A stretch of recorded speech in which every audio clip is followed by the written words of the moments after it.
नमस्कार दोस्तों, मैं सुमित मिश्रा स्वागत करता हूं एक बार फिर से आप सभी का Mishra ji technical YouTube channel में।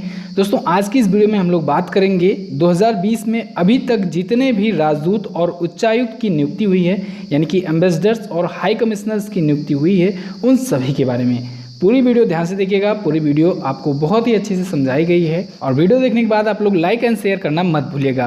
दोस्तों अगर आप चैनल पर पहली बार आए हो तो चैनल को सब्सक्राइब करके बेल आइकन को जरूर प्रेस कर लो, क्योंकि ऐसे ही इंपॉर्टेंट टॉपिक्स पर वीडियो मैं अक्सर लाता रहता हूँ। तो चलिए सबसे पहले बात करते हैं ये राजदूत या उच्चायुक्त यानी कि एम्बेसडर्स या हाई कमिश्नर्स होते क्या हैं, क्यों इनकी नियुक्ति की जाती है। तो दोस्तों कोई भी देश हो, कोई भी कंट्री हो, दूसरी कंट्री में, क्योंकि कोई भी कंट्री होती है उसके जो मेंबर्स होते हैं, जो लोग होते हैं, पब्लिक होती है, वो किसी अदर कंट्री में भी रहती है। ठीक है, बहुत से माइग्रेंट होते हैं, प्रवासी होते हैं जो दूसरे देशों में रहते हैं। तो ऐसे में एक ऐसा स्टेशन कोई बना दिया जाए, एक ऐसा एम्बेसी बना दिया जाए, एक ऐसा आवास बना दिया जाए जहाँ पर दोस्तों कुछ अधिकारीगण बैठें और जो उनकी कंट्री के लोग उस कंट्री में रहते हैं उनकी कोई भी अगर हेल्प करनी हो तो उस एम्बेसी के द्वारा, उस दूतावास के द्वारा किया जा सके। इसी वजह से एम्बेसी स्थापित की जाती है अन्य देशों में। क्लियर है? बहुत ही साधारण लैंग्वेज में आप लोग समझिए कि कोई भी एक देश है, मान लीजिए भारत है, भारत के जाहिर सी बात है बहुत से लोग रहते हैं अमेरिका में भी। तो ऐसे में अमेरिका में भारत की एक एम्बेसी होगी, उसमें भारत के कुछ बड़े चुने हुए इंडियन फॉरेन सर्विस के ऑफिसर्स होंगे। अब जो बहुत से लोग रहते हैं उनको अगर कोई प्रॉब्लम हुई, चाहे वो वीज़ा से रिलेटेड हो सकता है या फिर पासपोर्ट से रिलेटेड हो सकता है, या फिर कोई भी उनको अगर हेल्प चाहिए होगी, तो उसके लिए वो किसके पास जाएंगे।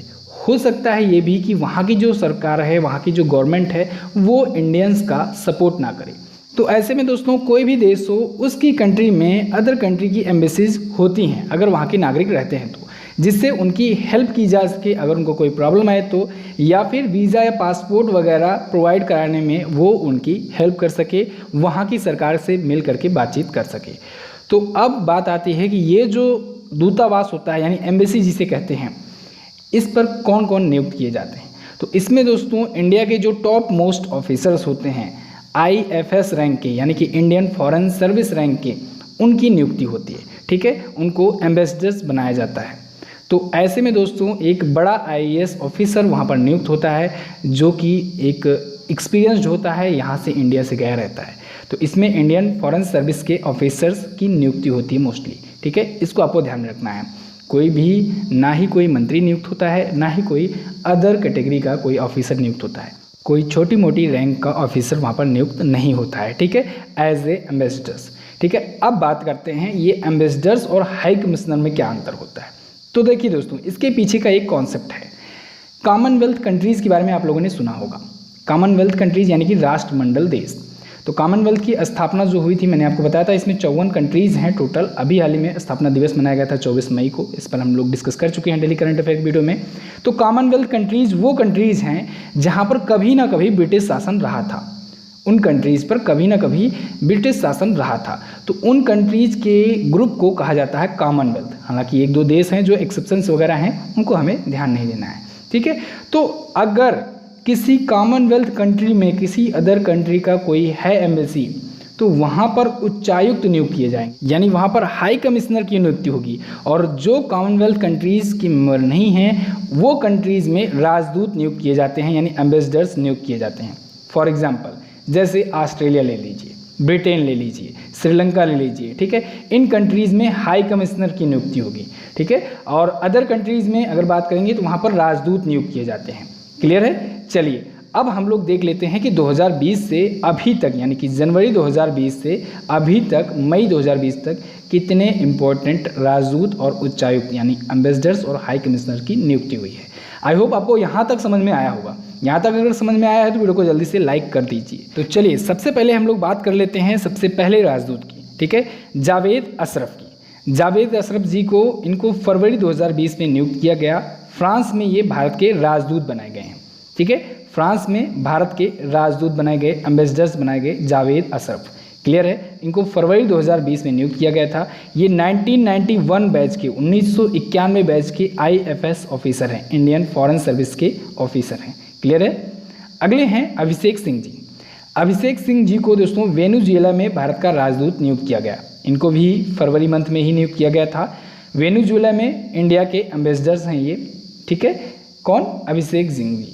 ये 2003 बैच के IFS ऑफिसर हैं, 2003 बैच के IFS ऑफिसर यानी कि इंडियन फॉरेन सर्विस के ऑफिसर। अच्छा, ये बैच क्या होता है?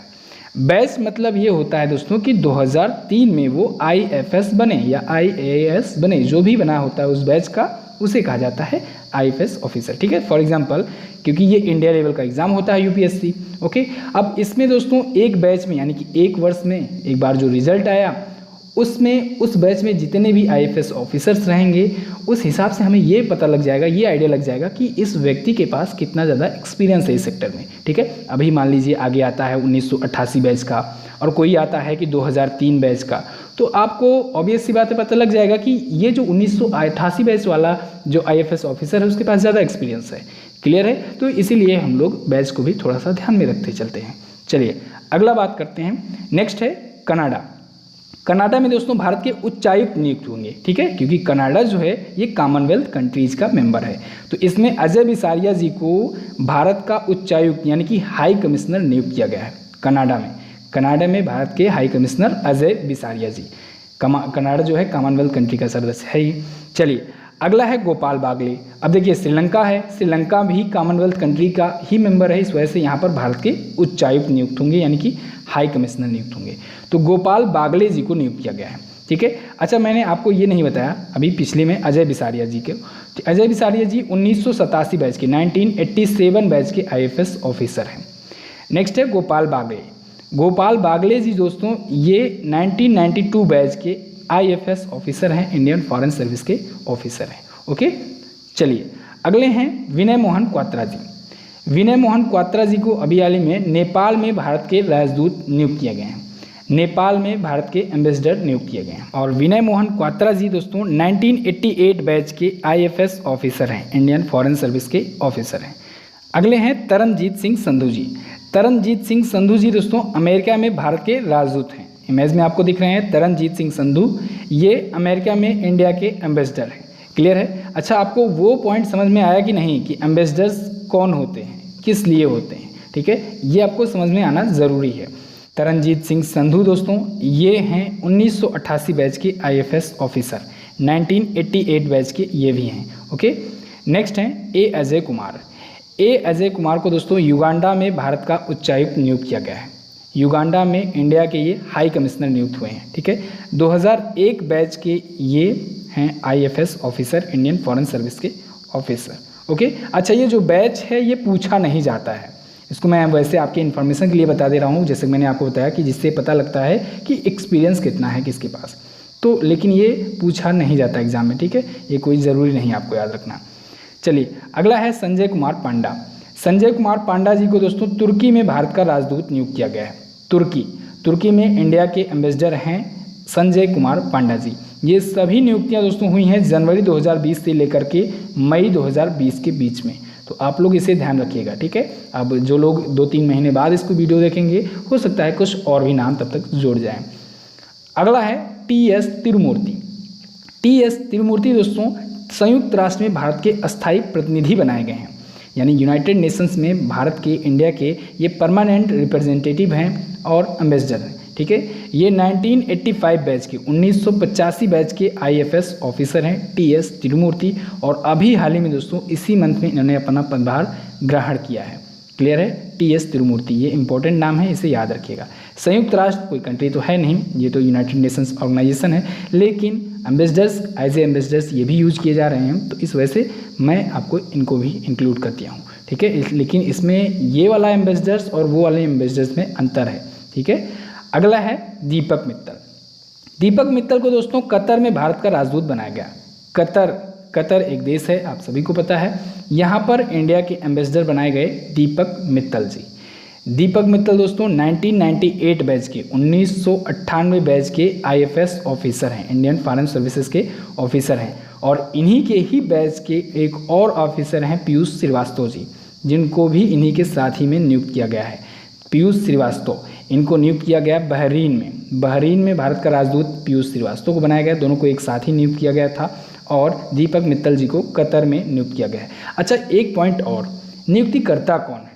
तो दोस्तों नियुक्ति जो होती है वो जो हमारे प्रधानमंत्री जी हैं उनकी कैबिनेट की कमेटी द्वारा करती है, ठीक है। नियुक्ति कमेटी, सिलेक्शन कमेटी द्वारा की जाती है, ठीक है। तो ये याद रखिएगा कि प्रधानमंत्री जी की अध्यक्षता वाली कैबिनेट कमेटी, कैबिनेट चयन समिति जिसे कहते हैं, उसके द्वारा की जाती है नियुक्ति। जो भी ऑफिसर्स होते हैं, जो भी राजदूत होते हैं, या फिर सचिव की ही नियुक्ति अगर करनी हो तो भी वही करेगी। प्रधानमंत्री मोदी जी अध्यक्षता करते हैं उस कमेटी की, और जो कैबिनेट कमेटी होती है उसकी एक सिलेक्शन बोर्ड होता है, एक सिलेक्शन कमेटी होती है, उसी के द्वारा नियुक्ति की जाती है। क्लियर है, इसे याद रखिएगा। अगले हैं पीके नायर। पीके नायर तो अभी हाल ही में ये नियुक्त हुए हैं। पीके नायर को नाइजर गणराज्य में भारत का राजदूत बनाया गया है। कहाँ पर? नाइजर गणराज्य में इंडिया के एम्बेसडर बनाए गए हैं पीके नायर जी। तो दोस्तों ये तो थे इंडिया के एम्बेसडर्स, यानी कि इंडिया के जो एम्बेसडर हैं जो अदर कंट्री में हैं। अभी 2 और नाम ऐसे आए हैं जो कि अदर कंट्रीज़ के एम्बेसडर हैं, वो इंडिया में आए हैं। उनको भी हम लोग जान लेते हैं क्योंकि उनकी भी नियुक्ति हुई है।